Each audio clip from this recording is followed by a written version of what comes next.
The corporate PR battle between Microsoft and Sony continue, ladies and gentlemen. Microsoft is still trying to acquire Activision Blizzard. Sony is trying to block that deal because, well, it just wouldn't be good for their corporate interests given how much money they make from Call of Duty sales, even though Microsoft and Xbox have continuously said that, games like Call of Duty will remain on PlayStation. They're not planning to pull that IP from PlayStation because it wouldn't make business sense to do so, and they generally just want to keep these IPs as accessible as possible. Xbox tried to offer PlayStation a 10-year deal at some point over 20 days ago. PlayStation said no. They haven't really responded back. They haven't really been going to the negotiating table at all, even though Phil Spencer continued to insist that as long as there's a PlayStation to ship to, Call of Duty will continue to be on PlayStation. Sony's response was to tell UK regulators that Microsoft's acquisition of Activision Blizzard could hurt developers and lead to price rises, rather hypocritical coming from PlayStation given how much they pushed for $70 price games and raising regional PS5 prices around the world outside the US. Other folks like OJ here made fun of this, satirically quoting Sony as Microsoft/Xbox could raise prices of games, hurting consumers. This Activision deal can't go through. Also, Sony, we're raising the price of our games to $70 and our system to $500+ in multiple regions. Now, Microsoft did recently join the fray when it comes to $70 games, but their hardware prices have remained the same. If not, they've gotten lower since it's holiday season. Xbox Series S's, for example, are actually going at lower prices and whatnot. Now, the FTC seems to be more persuaded by Sony, given that insiders have reported that the FTC is likely to file an antitrust lawsuit to block the Microsoft and Activision deal, which did in fact happen, and that's sort of the main topic of today's video, but I'll get to that in a bit. After that likelihood was sort of presented, Microsoft insisted that the FTC blocking or acquisition of Activision Blizzard would actually make the gaming industry less competitive and gamers worse off. This deal is good for competition, consumers, thousands of game developers, and he released the Wall Street Journal piece. And then from there, Xbox's head, Phil Spencer himself, dropped a bombshell by tweeting that they'd be engaging in a 10-year commitment partnership with Nintendo and Steam, essentially saying we're going to bring Call of Duty to those platforms for at least 10 years, if not beyond. As journalist Tom Warren pointed out here, this puts pressure on Sony to accept a similar agreement just ahead of a big FTC meeting on the Activision Blizzard acquisition. The fact that all of these other game companies are playing ball with Microsoft and Xbox, and the fact that prominent figures like Valve president Gabe Newell have spoken out in support of the deal and have expressed that Microsoft can be trusted when it comes to these kinds of commitments, just puts a damper on Sony's argument that Microsoft's Activision Blizzard acquisition would be bad for gamers, it'd be bad for competition. That's on top of Sony and PlayStation's hypocrisy. They themselves have raised prices for not just software, but also their PlayStation 5 hardware. And beyond that, they've also done a bunch of exclusivity deals, Final Fantasy XVI being the most current prominent example of a game that PlayStation has secured as an exclusive. Sony and PlayStation keep talking about hypotheticals of negative things that could happen if Microsoft acquire Activision Blizzard, except Sony and PlayStation themselves have engaged in similar tactics that have led to less than ideal results. Which finally brings us to the latest developments surrounding this whole situation, the FTC formally suing to block Microsoft's acquisition of game giant Activision. Now, a lot of people seem to be interpreting this as, well, there you go, Microsoft won't be acquiring Activision Blizzard. That deal has been officially blocked, but a lawsuit is a pending process, and it's one that Microsoft could potentially overcome. We don't know what the outcome of this will be, which organization will make the better case, and, what the final verdict will be. But it's certainly not over for Microsoft and their deal with Activision Blizzard. It's just that Microsoft will now have to make a case for themselves in court in an official capacity and try to overcome the situation. They're just going to have to work harder to ensure that this Activision Blizzard deal and acquisition goes through. Here are the exact details about the FTC lawsuit as published by the Washington Post via the following article. It reads right here, the Federal Trade Commission, the FTC, on Thursday sued to block Microsoft's $69 billion acquisition of the video game publisher Activision Blizzard. The Washington Post makes it a point to highlight that this is the FTC's most significant effort to rein in consolidation in the tech industry since prominent tech critic Lina Khan became the commission's chair. And I do agree that there is a conversation to be had about consolidation in general and how it is happening a bit too much. But with the Activision Blizzard deal specifically, I think that Activision Blizzard has been so poorly run by Bobby Kotick that I think it could ultimately be more of a win for Microsoft to specifically acquire Activision Blizzard. If they keep going on this spree and start acquiring everything, then we're going to have a problem. But sometimes certain acquisitions and certain mergers make sense.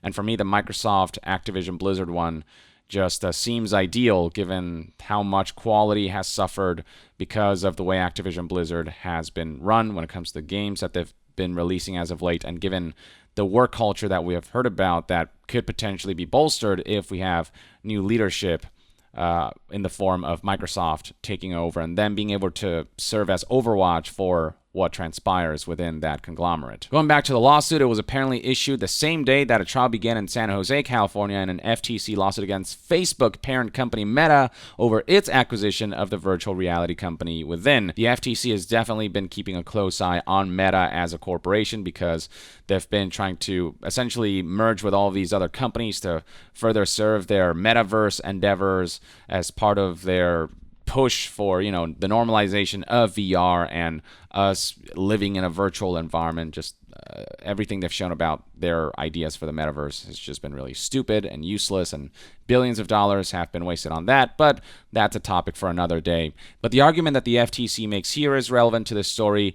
They argue that if the companies could be kept separate, they would push each other to develop more features and attract more users, benefiting competition in the future. The thing is, with the Activision Blizzard acquisition, it's not like they're taking over all of gaming, it's just one publisher. Ultimately, Activision Blizzard, yes, they make some of the most prominent games in the world, but there's still plenty of companies out there who can compete in the same genres and types of games as the ones that Activision Blizzard makes. So it's not this monopoly that's happening. Basically, every other company feels that way except for Sony and PlayStation. I mean, plenty of regulators around the world have interviewed other companies, and they've all said there's still competition out there. Sony is literally the only company in the gaming landscape that's been crying foul about all of this and claiming that this is all very bad and unhealthy for gamers, that all of this would have very negative implications for consumers and for the industry as a whole. But what they're really doing is just using those excuses and using gamers as a shield, essentially, for what is their true purpose for why they're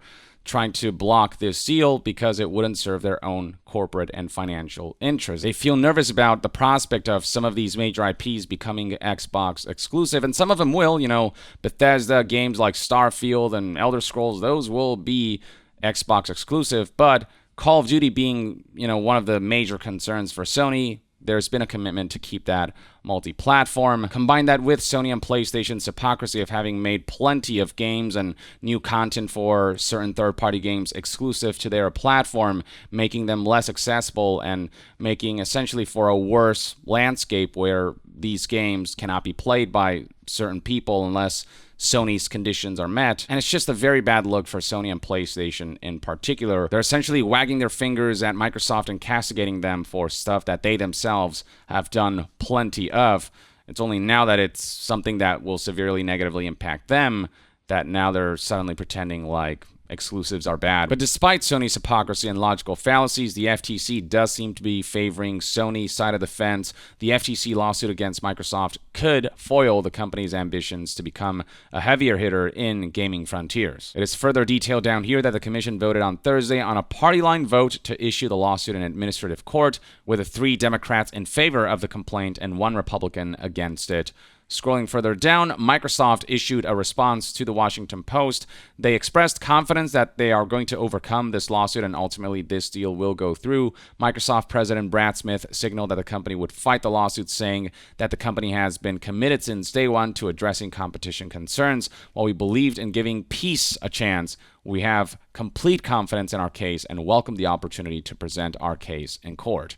Basically, they're saying, all right, bring the legal fight on. We hope to avoid a legal battle altogether because we believe the results will ultimately end up the same. We hope we could achieve this in a more peaceful, smoother manner. But hey, if it's a legal fight they want, it's a legal fight they'll get. And we believe we'll have ample evidence to show, to prove our side of the case, that there is nothing egregiously anti-competitive about what we're doing. They're doing nothing new that Sony and PlayStation haven't, and they aren't doing it at such a massive scale that suddenly they're going to have a monopoly on gaming or anything like that. Like, Activision Blizzard is big, but it's not all of gaming, I mean? There's still plenty of competition out there to be able to make games that can compete against Activision Blizzard's. Now, Microsoft is trying to appeal to the FTC by announcing a series of policies and arrangements since they made their intentions clear to buy Activision back in January.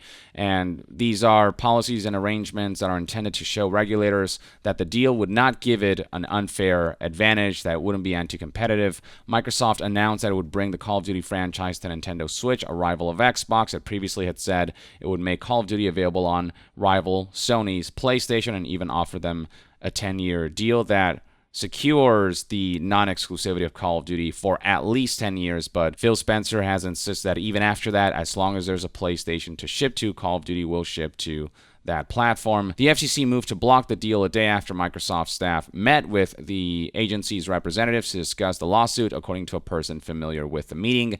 Activision currently makes its popular games available on a variety of video game consoles, computers, phones, and tablets. The FTC alleges that if the deal were to close, that could change, which is true. Microsoft can decide to change their minds once certain contracts are up. They could potentially decide after the 10-year deal that they don't want to bring Call of Duty to other platforms and keep it Xbox exclusive, but as has been said time and again, that wouldn't make business sense. Call of Duty is so big as an IP that to make it Xbox exclusive would negatively impact sales. It'd sell less copies and ultimately would make less money from Call of Duty if they were to keep it exclusive. And beyond that, there is a proven track record that when Microsoft commits to a game that's now there staying multi-platform, they do commit to it. Minecraft being Exhibit A of that game's still freaking everywhere basically, even after Microsoft acquired Mojang. But the FTC believes that the possibility that Microsoft could change their mind about exclusivity, that's worth considering. Microsoft would have the ability to thwart competitors by withholding these games from competing game systems entirely, or by manipulating pricing and degrading game quality on rival consoles. I mean, that's technically something Sony and PlayStation could do as well. They could release a worse version of, I don't know, The Last of Us Part 1 on Steam so that people would be incentivized to buy the PlayStation 5 version instead. I guess they could do that, but that'd be really freaking stupid for PR and for PC sales. And it just, because Call of Duty benefits so much from being multi-platform, it wouldn't make sense for it to be exclusive to a console or to make a worse version of that on other consoles and to bring negative PR. And in terms of manipulating prices, because Microsoft is competing with PlayStation and Nintendo, and everyone's sort of pricing their games at between $60 and $70 when it comes to new AAA major releases, for Microsoft to raise prices above that would just generate backlash, and it'd just be it would put them in a negative standing in trying to compete against Nintendo and PlayStation, who sell more consoles than Microsoft does. Look, I'm not in support of any one corporation. This is a corporate battle that I ultimately have no stake in. Whichever way this deal goes, it's not going to impact me personally as a consumer or a player of games that much. But when trying to analyze what each side is arguing and all these things, Sony and PlayStation just really don't have a solid argument.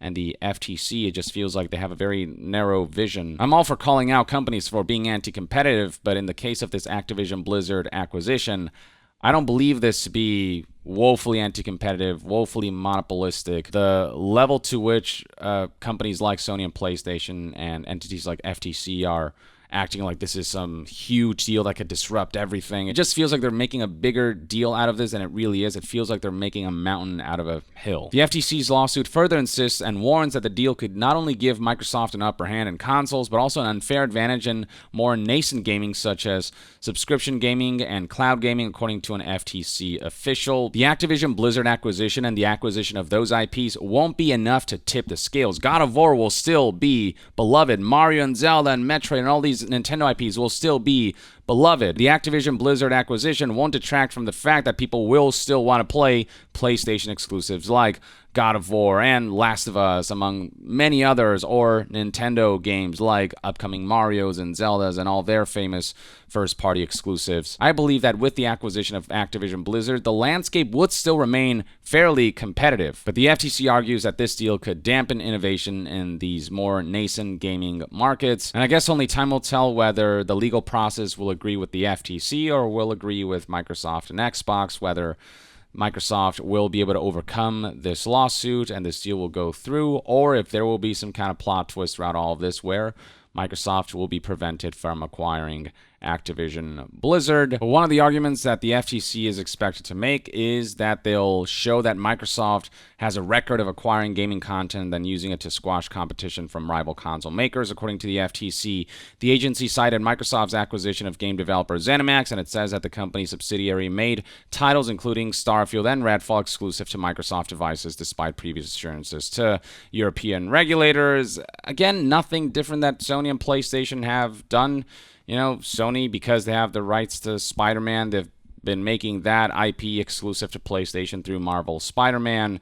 Final Fantasy 16 I keep bringing up because, I mean, Final Fantasy is very much a third-party entity, but Sony has decided to work out a deal where Final Fantasy 16 remains a PlayStation exclusive. Everyone's trying to make exclusive content to squash the competition, to remain competitive, to attract people's attention to their platform. And yes, ZeniMax is big and Activision Blizzard are big, but plenty of companies that exist out there who make games of similar genres akin to what ZeniMax publish and what Activision Blizzard publish, or just make their own unique games that stand out from the pack that is maybe just its own thing that nobody else has done. Gaming is such a flexible art form that really competition is constant, especially indie games are really taking off these days because they have some of the most unique ideas that don't try to rival anything, but rather just be something that no other game can offer as an experience. There's plenty of room for competition and for success through creative ideas and through, you know, corporate use of resources that could pave the road to high quality titles that can compete with the likes of what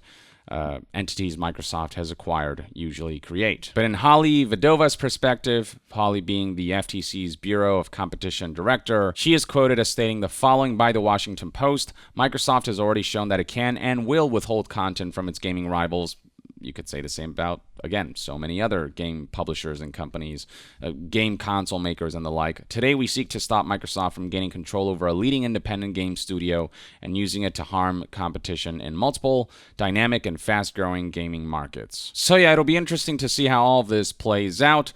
Whichever way this all goes, you know, ultimately Activision Blizzard is still going to keep making games. Microsoft is still going to keep making games. And at the end of the day, this is a battle that will be played out between corporations. And anytime they try to loop the consumers and gamers and customers and players into all of this and trying to use us as a shield or as an excuse for what is ultimately corporate maneuvering and corporate agendas, that's when I'm like, all right, stop with the whole pretending like you care about us. You know, it's like you need to compete as a corporation, and that's your number one priority. As the customers, the players, and the enjoyers, and the enthusiasts, and the pundits, we're not the ammunition for your battle. And this goes for both Microsoft and Sony, but Sony in particular has been leaning into this narrative that Microsoft's deals, you know, it's very bad for us. You know, that's what this is all about. But no, it's specifically bad for PlayStation. No other company has complained other than PlayStation. So PlayStation especially making it about how it's about protecting customers when it's really not. That particularly rubs me the wrong way. The level of hypocrisy to which they're engaging while using us as both their shield and their ammunition. But at the end of the day, you know, I'll keep you guys updated. It's not something people have to be terribly concerned about, you know what I mean? Because things will play out the way they will, and, you know, games will still get made at Microsoft and Activision Blizzard regardless of how all this pans out. But I personally would like to see new leadership take over Activision Blizzard so that there can be more oversight over this entity that has struggled in its work culture. Beyond that, just how much corporate agendas have been seeping into the game development studios. It's, you know, you can tell that it's had a negative impact on the quality of Blizzard games and the like, which once upon a time used to be the paragon of gaming. But until I got more updates for you guys, this is it. Kind of everything we know about the Microsoft, Xbox versus FTC/Sony PlayStation situation. Let me know in the comments below how you think all this will play out and whether you have opinions about which side is presenting a stronger case. And to be further updated on all things gaming news, reviews, and discussions, stay tuned right here on Young Yeah. I'll see you guys next time. Young out.